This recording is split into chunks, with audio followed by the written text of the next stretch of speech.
Dans le discours de Diotime, au tout début de celui-ci, elle va tâcher de démontrer qu'en réalité, l'amour est bien un manque, comme a pu le dire Aristophane, mais que ce manque ne va pas concerner quelque chose de corporel, ne va pas concerner la sexualité, mais va concerner ce qui est beau et bon.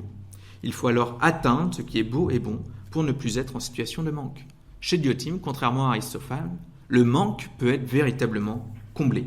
Celle-ci nous indique, c'est à ce point de la vie, mon cher Socrate, c'est-à-dire lorsqu'on a atteint le beau en lui-même, reprit l'étrangère de Mantinée, plus qu'à n'importe quel autre, que se situe le moment où, pour l'être humain, la vie vaut d'être vécue parce qu'il contemple la beauté en elle-même.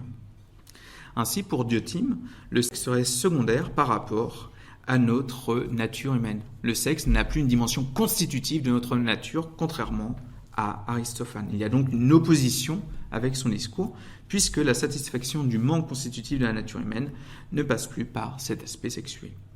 Toutefois, nous pouvons remarquer un élément commun entre ces discours qui est important, c'est qu'ils semblent considérer sur un pied d'égalité les hommes et les femmes, ce qui n'était absolument pas le cas dans d'autres discours, par exemple le discours de Pausanias que j'ai pu évoquer précédemment.